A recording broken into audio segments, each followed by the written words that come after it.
बच्चों, मेरा नाम है मोहित और आपका स्वागत है हमारे YouTube चैनल हिस्ट्री चैंपियन में। तो जैसा कि आप जानते हो, आप हो कोटा यूनिवर्सिटी के विद्यार्थी। कौन सी यूनिवर्सिटी के विद्यार्थी? कोटा यूनिवर्सिटी के विद्यार्थी हो। थर्ड सेमेस्टर का आपका हिंदी साहित्य का पेपर होगा, मध्यकालीन काव्य का। कौन सा पेपर होगा? मध्यकालीन काव्य का जो पेपर होगा, उससे संबंधित जितने महत्वपूर्ण प्रश्न होने वाले हैं सारे के सारे आपको बता रहा हूँ। अच्छे से करके चले जाना। इसमें व्याख्या के प्रश्न जोड़ रहा हूँ और इसमें प्रश्न उत्तर भी जोड़ रहा हूँ, तो अच्छे से कर लेना। काफी ज्यादा मोस्ट इंपोर्टेंट क्लास होने वाली है। चैनल को जोर से सब्सक्राइब कर देना। क्या कर लेना? चैनल को जोर से सब्सक्राइब कर देना भाई। 30,000 सब्सक्राइबर का टारगेट ले रखा है। कितने? 30,000 सब्सक्राइबर का टारगेट ले रखा है मैंने। उसमें 2,000 सब्सक्राइबर ही कम है और जो मैं पढ़ा रहा हूँ लगभग पेपर वही से आ रहा है। तो आपको क्या करना है, पूरा का पूरा वीडियो पूरा देखना है। चैनल को जोर से सब्सक्राइब कर देना। काफी काम का चैनल आपके लिए। साथ के साथ कोने में जो व्यू प्रोडक्ट वाला ऑप्शन है, कौन सा? व्यू प्रोडक्ट वाला ऑप्शन है। इस पे क्लिक करके अगर फ्लिपकार्ट और मित्रा से कोई प्रोडक्ट खरीदोगे, सबसे ज्यादा डिस्काउंट आपको देखने को मिलेगा, तो जाओ और खरीदें। चलिए शुरू करते हैं भाई। सबसे पहले एग्जाम पैटर्न बताऊंगा, फिर इंपॉर्टेंट क्वेश्चन बताऊंगा। अच्छे से कर लेना। समय अवधि की बात करूं तो 3 घंटे का पेपर होगा।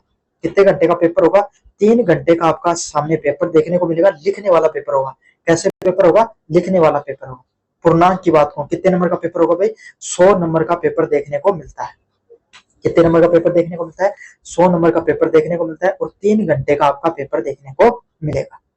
चलिए, खंड ये आपका जो पेपर वो 2 भागों में बटा होता है। कितने भागों में बटा होता है? 2 भागों में बटा होता है, जिसमें खंड ए और खंड ब आते हैं।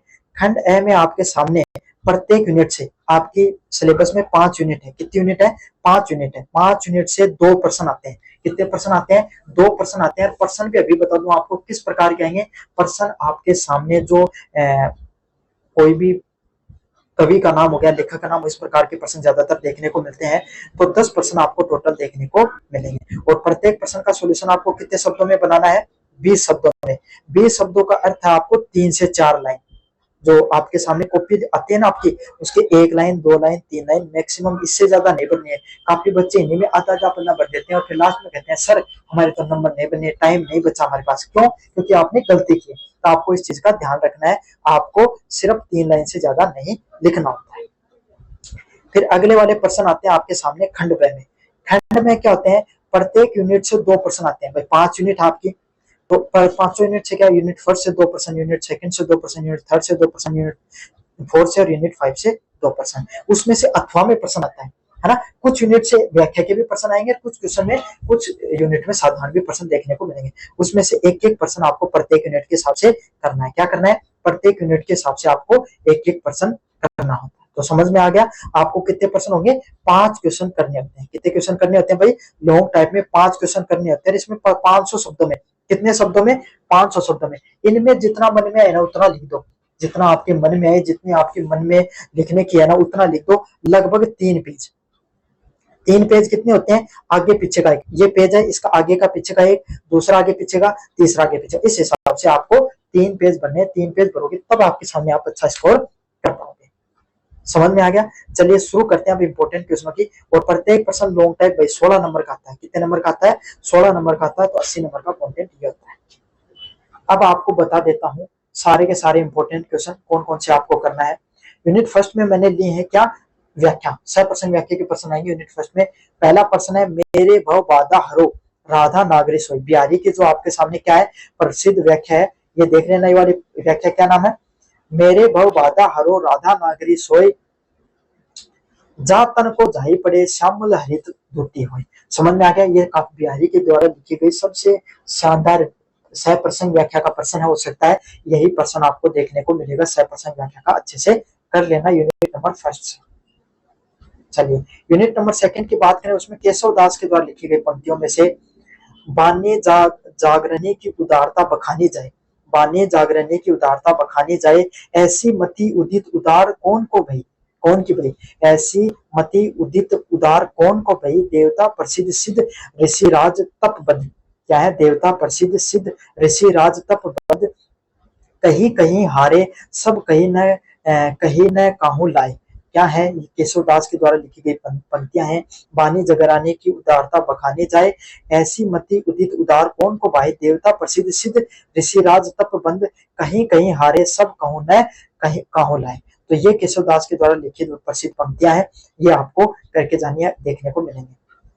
यूनिट नंबर सेकंड की बात करें, जिसके इंपॉर्टेंट क्वेश्चन है, रावरे रूप की रति अनूप नयो नयो लागत। क्या है? रावरे रूप की रति अनूप नयो नयो लागत, जो जो निहारिये त्यों त्यों आखिन बनी अनोखी। क्या क्या बताएगा भाई आपके सामने?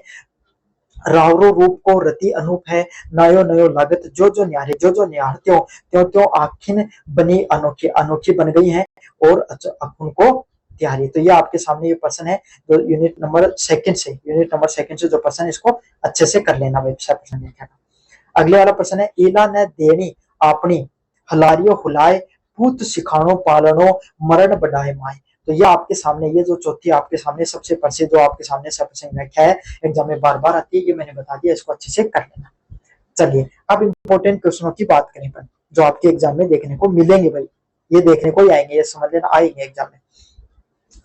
उद्दत शतक में गोपियों के प्रेम और भक्ति की भावना को विस्तार पूर्वक बताइए। क्या बताना है? उद्दत शतक जो लिखा गया है आपका, उसमें गोपियों की प्रेम और भक्ति भावना है। क्या है?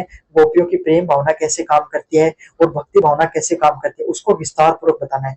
क्या करना है? उसको आपको विस्तार से समझाना है। क्या करना है? विस्तार से हर चीजों को समझाना है। उद्दत शतक में जो गोपियों का प्रेम और भक्ति भावना, उसको अच्छे से बताना है। चलिए अगले वाला प्रश्न है, उद्धत शतक में ज्ञान मार्ग व भक्ति मार्ग का तुलनात्मक अध्ययन करना है। क्या करना है? उद्धत शतक में जो ज्ञान का मार्ग है और भक्ति मार्ग है, उसको क्या आपको तुलनात्मक रूप से बताना है कि ज्ञान मार्ग कैसे काम करता है और भक्ति मार्ग, जो प्रेम मार्ग भी जिसको बोला जाता है, वो कैसे काम करता है, उसके बारे में आपको बताना है। मोस्ट इंपोर्टेंट प्रश्न है, एग्जाम में प्रश्न अक्सर आते हैं, अच्छे से कर लेना। यूनिट नंबर 4 की बात करें, रीतिकाल हिंदी साहित्य के इतिहास से संबंधित प्रश्न है। पहला प्रश्न है, रीतिकाल की प्रमुख विशेषताओं का वर्णन कीजिए। क्या करना है आपके सामने? जो रीतिकाल होता है, कौन सा काल होता है? जो रीतिकाल होता है, उसकी क्या क्या प्रमुख विशेषताएं होती हैं, उसके बारे में बताना। मोस्ट इंपोर्टेंट प्रश्न है। कैसा प्रश्न है? मोस्ट इंपोर्टेंट प्रश्न है। रीतिकाल की क्या क्या प्रमुख विशेषताएं होती हैं, उसके बारे में आपको विस्तृत रूप से वर्णन करना है। एग्जाम में बार बार देखने को मिलता है, अच्छे से कर लेना। रीतिकाल का समालोचनात्मक मूल्यांकन कीजिए। क्या करना है? रीतिकाल में जो समालोचनात्मक मूल्यांकन करना है, क्या अच्छाइयां है क्या बुराइयां, उसके बारे में आपको बताना है। मोस्ट इंपोर्टेंट प्रश्न है। कैसा प्रश्न है? मोस्ट इंपोर्टेंट प्रश्न एग्जाम में देखने को मिल सकता है। चलिए यूनिट नंबर 5 की बात करें, काव्य रीति, रस रीति व आचार्य से संबंधित प्रश्न है। पहला प्रश्न है, रस का स्वरूप, अव्यय, रस की निष्पत्ति प्रक्रिया का विस्तृत वर्णन कीजिए। क्या करना है? रस का स्वरूप कैसा होता है, किसका? रस का स्वरूप कैसा होता है, अव्यय कैसा होता है, रस की निष्पत्ति कैसी होती है और प्रक्रिया कैसी होती है, इसके बारे में अच्छे से बताना है। अच्छा प्रश्न है, रस का स्वरूप कैसा होता है, अव्यय कैसा होता है, रस की निष्पत्ति की प्रक्रिया कैसी होती है, इसके बारे में आपको बताना है। मोस्ट इंपोर्टेंट प्रश्न है। कैसा प्रश्न है? मोस्ट इंपोर्टेंट प्रश्न है। कोई भी रस है, रस की परिभाषा के बारे में आपको लगभग प्रश्न आते हैं, ये बताने हैं। हिंदी के प्रमुख रीति आचार्यों का परिचय देते हैं, उनकी काव्य चिंतन का मूल्यांकन कीजिए। तो हिंदी में कौन कौन से प्रमुख रीति आचार्य हैं, उनका परिचय देना और उनकी काव्य चिंतन, मतलब वो कैसे किस प्रकार का काव्य में चिंतन करते थे, उसके बारे में मूल्यांकन करना है। तो ये था आपके सामने जो मध्यकालीन काव्य का जो पेपर होने वाला है, उससे संबंधित प्रश्न। कैसा लगा वीडियो? जोर से बताना, चैनल को जोर से सब्सक्राइब कर देना। धन्यवाद।